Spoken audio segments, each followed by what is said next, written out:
Bonjour à toutes et à tous. Dans le cadre de l'élimination des résultats internes en consolidation, je vais vous présenter le cas des provisions pour dépréciation des titres de participation. Tout d'abord, replaçons l'élimination des résultats internes dans le processus de consolidation. Je vous rappelle que le processus de consolidation, c'est un ensemble d'étapes qui sont immuables. Première étape, périmètre du groupe. Deuxième étape, retraitement d'homogénéisation ou retraitement de pré-consolidation. Troisième étape, cumul des comptes et ajustement des comptes. Quatrième étape, élimination des comptes réciproques. Et enfin, en cinquième étape, élimination des résultats internes. Puis, les deux dernières étapes, partage des capitaux propres et enfin, établissement des états financiers consolidés. Donc voilà un petit peu où se trouve l'élimination des résultats internes dans le processus de consolidation. Alors, quelle est la règle générale en matière d'élimination des résultats internes? En fait, en consolidation, on doit éliminer les résultats qui sont réalisés à l'intérieur du groupe, car seuls les résultats qui sont réalisés à l'extérieur du groupe doivent être pris en compte en comptabilité, car je vous rappelle que l'objectif de la consolidation, c'est de comparer des entités, comparer des groupes qui ont des structures juridiques, des structures internes différentes. Donc l'objectif de comparer un groupe qui a 10 filiales avec un groupe qui a peut-être une filiale ou même 0 filiale, donc une seule société. Donc on doit éliminer les résultats internes. Et alors, ces résultats internes, est-ce qu'on doit les éliminer quel que soit le type de méthode de consolidation qu'on va utiliser? La réponse est non. Et en fait, on élimine systématiquement les résultats internes pour les sociétés qui sont intégrées globalement et proportionnellement. Et pour les sociétés qui sont mises en équivalence, l'élimination des résultats internes est pratiquée si la société mise en équivalence est significative pour le groupe. En d'autres termes, on ne va pas s'embêter à éliminer des résultats internes, à faire des opérations d'élimination pour des sociétés qui représentent parfois même pas 1% ou 0,2% du total de la taille du groupe. Un groupe est constitué de plusieurs sociétés. L'achat de sociétés se fait par l'intermédiaire de titres de participation. Dans certains cas, vous êtes obligé de faire des dépréciations sur ces titres de participation. Nous sommes ici donc à l'intérieur du groupe. Et les règles en compte consolidé disent, c'est simple, toutes les opérations à l'intérieur du groupe doivent être éliminées. Donc vous allez devoir, en consolidation, éliminer les provisions pour dépréciation des titres de participation et comme dans la plupart des cas, ce retraitement va avoir des incidences fiscales, mais ici, les incidences fiscales vont être un petit peu particulières, et donc je vais expliquer tout ça dans la suite de cette vidéo. Comme d'habitude, un petit exemple pour illustrer notre propos. Donc ici, nous avons la société mère FB qui a acheté en N-2 la société A. Elle en détient 80%. Et l'entreprise FB a payé des titres de participation pour 800. À la fin de l'année, l'entreprise, donc fin de l'année fin N, l'entreprise A en fait a accumulé des pertes et donc la nouvelle valeur d'entreprise A est de 900 et nous allons voir qu'on va devoir constater une provision pour dépréciation. Alors voici une petite image du bilan social de A et de FB. Donc ici on retrouve bien les titres FB achetés pour 800. On retrouve ici le résultat de A pour moins 100, qui entraînait quoi? Qui entraînait que le montant de ses capitaux propres est passé à 900. L'entreprise mère détient 80%, donc 900 fois 80% égale 720. Donc la nouvelle valeur en fait d'entreprise est de 720 alors que je l'ai acheté 800. Donc je dois passer une provision pour dépréciation de 80, ce qui entraîne une baisse de mon résultat de 80. Quel va être le montant du résultat consolidé? Donc le résultat consolidé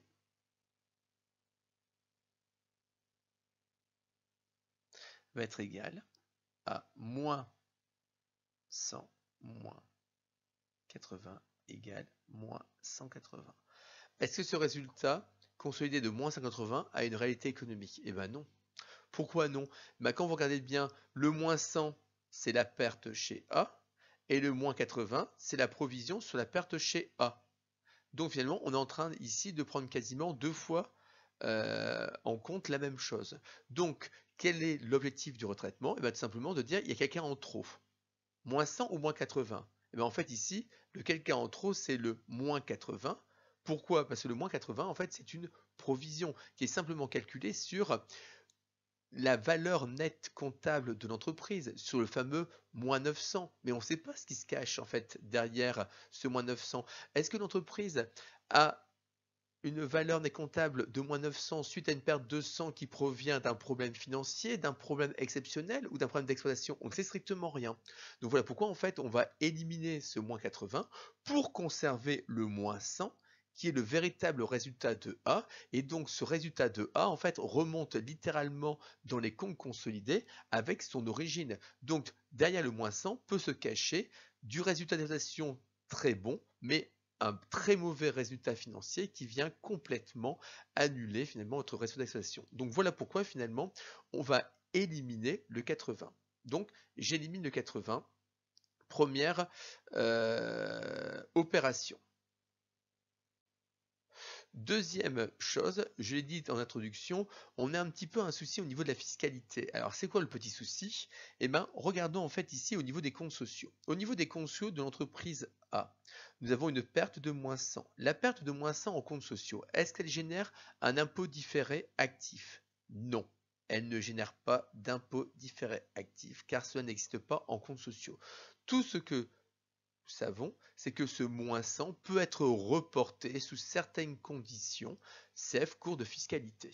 Donc ici, nous avons chez A une perte de 100, mais pas d'économie d'impôt. Chez FB, nous avons quoi? Nous avons une provision pour dépréciation, donc moins 80. Est-ce que ce moins 80 a entraîné une économie d'impôt? Eh ben non, il n'y a pas eu d'économie d'impôt sur ces moins 80. Pourquoi il n'y a pas d'économie d'impôt sur ces moins 80? Parce que en fiscalité, une provision pour dépréciation des titres de participation, donc à l'intérieur d'un groupe, n'ouvre pas le droit à une réduction d'impôt. N'oubliez pas, la fiscalité se méfie parfois de ces opérations intra-groupes qui peuvent être de pure manipulation comptable. Donc ici, on est face à quoi? En fait, ici, on est face à deux résultats négatifs. Un chez A, un chez FB, et ces résultats négatifs n'ont pas généré d'impôt différé actif. Alors que, normalement, en consolidation, il y a le fameux principe d'alignement de la base comptable avec la base fiscale. Ce principe d'alignement base comptable, base fiscale, signifie simplement que lorsqu'il y a une charge en comptabilité, il doit y avoir une réduction d'impôt en fiscalité. Lorsqu'il y a un produit en comptabilité, il doit y avoir un impôt en fiscalité. Donc vous comprenez ici que nous sommes face en fait ici à un retraitement d'imposition. Passons maintenant aux écritures. Alors ici, en fait, il existe deux possibilités pour passer les écritures. En fait, ces deux possibilités dépendent de ce qui a été fait par le consolidateur au niveau du processus d'homogénéisation. Alors je vous rappelle qu'en consolidation, il y a plusieurs processus, plusieurs étapes. Donc étape numéro 1, c'est le périmètre. L'étape numéro 2, c'est l'homogénéisation des comptes. Puis derrière, le cumul des comptes. Et ensuite, l'élimination des opérations réciproques et des résultats internes. Alors en fait ici, on va supposer que le consolidateur s'est rendu compte que la provision qui a été faite par la société mère de 80 n'a pas entraîné une économie d'impôt, et donc, comme tout bon consolidateur, il va faire un retraitement d'homogénéisation, c'est-à-dire qu'il va aligner la base comptable avec la base fiscale. Et donc, comment fait-il? Il va tout simplement matérialiser l'économie d'impôt sur cette provision. Donc, je vous rappelle, la provision, elle est de 80. 80 fois 33, un tiers, égale 26,7. Conséquence, le résultat de la mère, FB, augmente de 26,7. Donc là, on a bien aligné comptabilité-fiscalité. Et bien maintenant, on passe à notre phase d'élimination des résultats internes. Je l'ai montré précédemment, nous avons en fait une provision qui n'est pas justifiée. Et bien cette provision qui n'est pas justifiée, nous allons l'annuler. Donc annulation de la provision, donc débit du compte pour 80. Contrepartie, cette provision, elle est toujours chez la mère. Donc le résultat de FB augmente. Cette provision, comme nous avons dans l'étape d'homogénéisation aligné comptabilité et fiscalité, cette provision, finalement, là, ici, elle a été défiscalisée. Comme on l'annule, il faut reprendre de l'impôt. Donc voilà pourquoi ici, nous avons l'écriture de matérialisation de la reprise d'un impôt différé passif. Donc ça, ici, c'est l'écriture d'annulation de notre provision pour dépréciation. Dernière écriture, et peut-être la plus importante, c'est que vous savez que l'entreprise A a un déficit de 100, qu'il n'y a pas eu d'économies d'impôts qui ont été comptabilisées pour ce déficit de 100.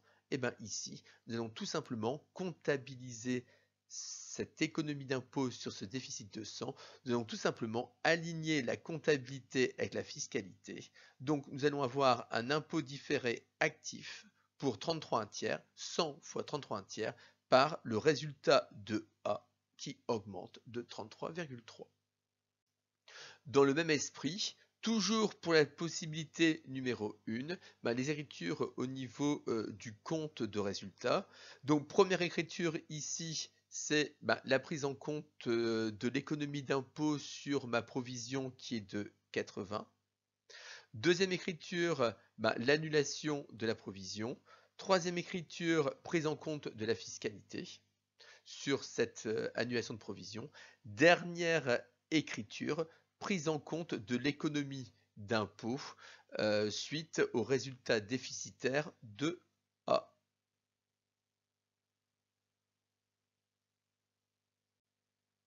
Deuxième possibilité pour passer des écritures d'élimination des provisions pour dépréciation des titres de participation. Alors, possibilité parce qu'en fait, ici, on considère que le conciliateur n'a pas fait de retraitement fiscal sur la provision pour dépréciation qui a été passée en comptabilité au niveau de la société mère. Je vous rappelle que la société mère FB a passé 80 de provision pour dépréciation et qu'en comptes sociaux, il n'y a pas de fiscalité dessus. Ici, on considère que lors du processus d'homogénéisation, on n'a rien fait. Donc, c'est-à-dire qu'on a uniquement passé une écriture comptable, aucune écriture fiscale. Qu'est-ce qui se passe maintenant si on arrive au niveau des résultats internes? Et bien là, en fait, comme précédemment, il faut éliminer notre provision pour dépréciation, donc on débite le compte. Contrepartie, c'est le résultat de l'entreprise qui a fait cette provision, donc c'est bien la mère. Le résultat augmente de 80. Normalement, quand on touche à résultat, on touche à fiscalité. Oui, mais comme quand on a fait l'écriture de provision, il n'y a pas eu d'économie d'impôt, ici, il n'y a pas de reprise de l'économie d'impôt. Donc ici, il n'y a pas d'impôt différé sur cette écriture. Enfin, matérialisation de l'économie d'impôt sur le résultat négatif de la filiale A. Donc derrière, alignement de la base comptable sur la base fiscale. Donc on avait un résultat de moins 100 fois 33 1/3 égale 33,3. Donc on a la génération d'un impôt différé actif de 33,3 et une augmentation du résultat de A de 33,3. Donc voilà ici deux façons, alors je ne sais pas trop, c'est des variantes, des possibilités pour passer cette provision pour dépréciation. En fait, tout dépend de ce qui a été fait par le conciliateur au niveau du process d'homogénéisation. Vous voyez bien ici que la méthode numéro 2 est beaucoup plus rapide, mais elle sous-entend que le conciliateur n'a pas vraiment fait son travail au niveau du processus d'homogénéisation. Donc, dans le cadre d'un examen, dans le cadre du DSCG, quelle version adopter? Moi, je pense être très clair. C'est simplement mettre une hypothèse. Je suppose que le conciliateur a fait ce retraitement en homogénéisation ou je suppose que le conciliateur n'a pas fait ce retraitement en conciliation. Et puis ensuite, vous déroulez vos écritures. Enfin, les écritures au niveau du compte de résultat pour la possibilité de. Nous avons première écriture, annulation de la provision, aucune incidence fiscale, je l'ai expliqué précédemment. Écriture numéro 2, incidence fiscale, prise en compte de l'économie d'impôt sur le résultat négatif de la filiale 100 fois 33 1/3.